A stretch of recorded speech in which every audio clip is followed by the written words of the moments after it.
வணக்கம். பண்டிகை டைம் இல்லைன்னா விரத நாட்கள் அப்படின்னாலே நம்ம மோஸ்ட்லி வெங்காயம் பூண்டு இல்லாமல் தான் நம்ம சமைப்போம்.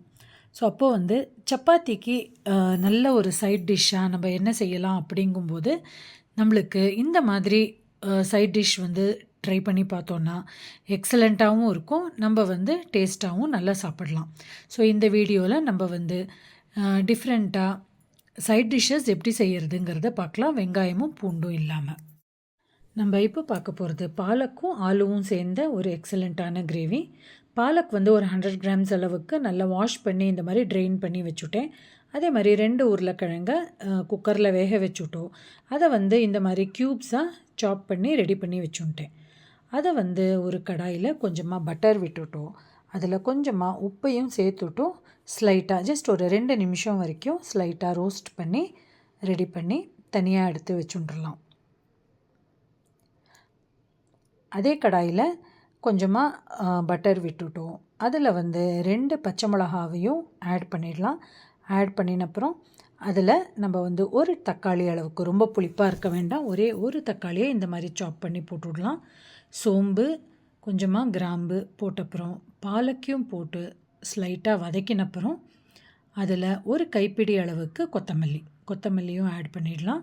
அதே மாதிரி ஒரு 10லேருந்து 12 முந்திரி பருப்பையும் நம்ம அதோட ஆட் பண்ணி நல்லா ஒரு 2 நிமிஷம் நம்ம குக் பண்ணோன்னாக்கா நல்லா சுருங்கிண்டு பர்ஃபெக்டாக குக் ஆகிடும். அது நல்லா குக் ஆனப்புறம் நல்லா ஆறினப்புறம் நம்ம மிக்ஸி ஜாரில் அதை ட்ரான்ஸ்ஃபர் பண்ணிட்டோம். ஸ்மூத்தாக அரைச்சி ரெடி பண்ணி வச்சுட்டுடலாம். இப்போது அதே கடாயில் கொஞ்சமாக பட்டர் இல்லைன்னா கீ கூட நம்ம ஆட் பண்ணிக்கலாம். போட்டுட்டோம். இந்த அரைச்ச விழுதை அதோடு போட்டுட்டோம். ஒரு டீஸ்பூன் அளவுக்கு உப்பு போட்டு கொஞ்சம் திக்காகிற வரைக்கும் ஜஸ்ட் ஒரு 2 மினிட்ஸ் அது குக் ஆனால் போகிறோம். ஆனப்புறம் அதில் நம்ம மிக்ஸி ஜாரில் இருக்கிற தண்ணி ஒரு 1.5 டம்ளர் அளவுக்கு நம்ம அதோட ஆட் பண்ணிடலாம். அதுவும் ஒரு நிமிஷம் கொதிச்சப்புறம் நம்ம ரெடி பண்ணி வச்ச இந்த உருளைக்கிழங்கை ஆட் பண்ணி இந்த மாதிரி மூடி வச்சு ஒரு 2 மினிட்ஸ் குக் பண்ணோன்னாக்கா நல்லா டேஸ்டியாக ரெடி ஆகிடும். இது சர்வ் பண்ணுறதுக்கு முன்னாடி நம்ம கொத்தமல்லி தழையை கட் பண்ணி போட்டு நம்ம சர்வ் பண்ணோன்னா எக்ஸலண்ட்டான ஒரு கிரேவி ரெடி ஆகிடும். இப்போ பார்க்க போகிறது நம்ம வெங்காயமும் பூண்டும் இல்லாத ஒரு கடலைக்கறி, அதாவது பிளாக் சன்னா கிரேவி எப்படி செய்கிறதுங்கிறது பார்க்கலாம். ஃபஸ்ட்டு ஒரு மிக்ஸி ஜாரில் இஞ்சி, கொஞ்சம் பச்சை மிளகா, தேங்காய், பொட்டுக்கடலை, கொஞ்சம் பெருஞ்சீரகம், பட்டை, கொஞ்சம் லவங்கம், இதை நல்லா கொஞ்சம் தண்ணியை விட்டு இந்த மாதிரி அரைச்சி ரெடி பண்ணிக்கலாம். இப்போது பிளாக் சன்னாவை இந்த மாதிரி ஜஸ்ட் ஒரு 2 மினிட்ஸுக்கு ஒரு ட்ரை ரோஸ்ட் பண்ணிவிட்டு நம்ம தனியாக எடுத்து வச்சுடலாம். அதே கடாயில் நம்ம ஒரு டீஸ்பூன் அளவுக்கு நெய், ஜீரகம், தக்காளி, இந்த மாதிரி ஒரு 2லேருந்து 3 தக்காளியை போட்டுட்டோம். அதில் மஞ்சப்பொடி, தனியா பொடி, மிளகாய் பொடியும் போட்டு நல்லா வதக்கினப்புறம் கொஞ்சமாக உப்பையும் போட்டு, அதாவது நம்மளுக்கு எந்த அளவுக்கு இந்த கிரேவிக்கு தேவையோ அந்த அளவுக்கு உப்பையும் போட்டு கொஞ்சம் சாஃப்டாகிற வரைக்கும் வதக்கினப்புறம் நம்ம இந்த ரோஸ்ட் பண்ணின இந்த சன்னாவை இதோட ஆட் பண்ணிட்டோம். 2லேருந்து 3 கப் அளவுக்கு தண்ணியும் விட்டு நல்லா 5லேருந்து 6 விசில் வரைக்கும் நம்ம வச்சுடலாம். இப்போ பார்த்தேன்னாக்க நல்லா சன்னாவும் நல்லா வெந்து நல்லா திக்காக இருக்கும். இந்த டைமில் நம்ம அரைச்சி வச்ச இந்த விழுதை வச்சு கொஞ்சமாக தண்ணியும் விட்டு நல்லா ஒரு 2 மினிட்ஸ் வரைக்கும் நல்லா கொதிக்க வச்சுடலாம். அதில் நம்ம கசூரி மேந்தி இருந்ததுன்னா அதோட ஆட் பண்ணிக்கலாம். இல்லைனாக்கா கொத்தமல்லியும் பொடி பொடியாக நறுக்கி நம்ம அதோட ஆட் பண்ணி நம்ம ரெடி பண்ணினோன்னாக்கா எக்ஸலண்ட்டான ஒரு சப்பாத்திக்கான சைட் டிஷ் நம்மளுக்கு ரெடி ஆகிடுது. நம்ம இப்போ பார்க்க போகிறது சிம்பிளான டொமேட்டோ தால் எப்படி செய்கிறது அப்படிங்கிறத பார்க்கலாம். ஒரு பேனில் கொஞ்சமாக நெய் விட்டுக்கலாம். நெய் இல்லைன்னா பட்டர் கூட விட்டுக்கலாம். அதில் ரெட் சில்லிஸ் ஒரு 4லேருந்து 5 இந்த மாதிரி லைட்டாக பெரட்டினப்புறம் தக்காளி ஒரு 2லேருந்து 3 நல்லா சாப் பண்ணி நம்ம இதில் போட்டு கொஞ்சம் வதக்கினப்புறம் மஞ்சப்பொடியும் தேவையான அளவு உப்பையும் நம்ம இதோட ஆட் பண்ணிக்கலாம்.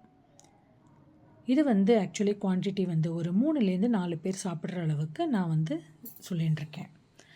அதில் 1 கப் அளவுக்கு பாசிப்பருப்பு பாசிப்பருப்பையும் போட்டு ஒரு பெரட்டின அப்புறம் நம்ம வந்து ஒரு 2லேருந்து 2.5 அளவுக்கு கப் அளவுக்கு தண்ணி அதோடு விட்டுட்டோம்.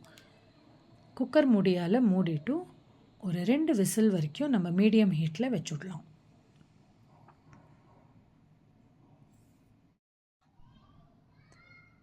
இப்போ பார்த்தேன்னாக்கா நம்மளுக்கு வந்து அந்த பாசிப்பருப்பு தால் வந்து நல்லா வெந்து ரொம்ப எக்ஸலண்ட்டாக வந்திருக்கு.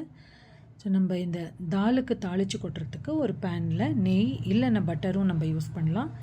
அதில் வந்து சிகப்பு மிளகாய், கருவேப்பிலை, கடுகு, கொஞ்சமாக பெருங்காயப்பொடி போட்டு நம்ம வந்து அந்த தாலோட மிக்ஸ் பண்ணோன்னா எக்ஸலண்ட்டாக நல்ல வாசனையோட எக்ஸலண்ட்டான தால் ரெடி ஆகிடும்.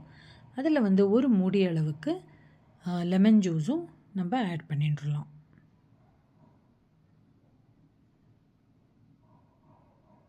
நம்ம எப்போவுமே லெமன் ஜூஸ் வந்து ஸ்டவ்வை ஆஃப் பண்ணிவிட்டு ஒரு 5 மினிட்ஸ்க்கு ஆமேலே நம்ம வந்து ஆட் பண்ணோன்னா பர்ஃபெக்டாக இருக்கும். பார்த்தேன்னா எக்ஸலண்ட்டான தால் வந்து ரெடி ஆகிடுது. சப்பாத்திக்கு ஏற்ற ஒரு எக்ஸலண்ட்டான சைட் டிஷ் வெரைட்டி ரெடியாக இருக்குது. நம்ம இப்போ பார்க்க போகிறது நார்மலாக பண்ணுற வெஜிடபிள் குருமா எப்படி பூண்டு வெங்காயம் இல்லாமல் பண்ணலான்னு. ஒரு மிக்ஸி ஜாரில் தேங்காய், பச்சை மிளகா, பெருஞ்சீரகம், கசகசா 2 டீஸ்பூன் அளவுக்கு, பொட்டுக்கடலை இந்த அளவுக்கு ஒரு 2 டீஸ்பூன் அளவுக்கு போட்டுட்டோம். கிராம்பியும் போட்டு நல்லா தண்ணியை விட்டு நம்ம வந்து இந்த மாதிரி அரைச்சி ரெடி பண்ணிக்கலாம். ஒரு பேனில் 2 டீஸ்பூன் அளவுக்கு எண்ணெயை விட்டுட்டோம். அதில் இந்த மாதிரி பே லீஃப், கொஞ்சமாக கருவேப்பிலையும் போட்டு நம்ம ரெடியாக வச்சுன்னு இருக்கிற வெஜிடபிள்ஸ் தக்காளி, பீன்ஸு, சவ், கேரட் எல்லாமே போடலாம். போட்டுட்டோம். உப்பையும் போட்டுட்டோம். 2லேருந்து 2.5 டம்ளர் தண்ணி விட்டுட்டோம்.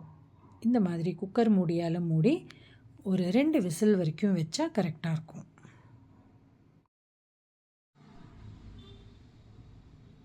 இப்போ பார்த்தாக்கா நம்ம வந்து அந்த வெஜிடபிள்ஸ் எல்லாமே நல்லா வெந்து எக்ஸலண்ட்டாக வந்திருக்கு. ஸோ இந்த டைமில் நம்ம அரைச்சி வச்ச விழுதை வந்து கொஞ்சம் தண்ணியை விட்டு இந்த மாதிரி மிக்ஸ் பண்ணிட்டோம். ஜஸ்ட் 1 நிமிஷம் வரைக்கும் குக் பண்ணிட்டோம் ரெடி பண்ணிட்டோன்னா பர்ஃபெக்டாக இருக்கும். ஸோ பார்த்தேன்னாக்க இந்த வீடியோவில் வந்து கொடுத்துருக்குற எல்லா ரெசிபீஸும் உங்களுக்கு ரொம்ப யூஸ்ஃபுல்லாக இருக்கும்னு நினைக்கிறேன். ஸோ நம்ம நெக்ஸ்ட் வீடியோவில் மீட் பண்ணலாம்.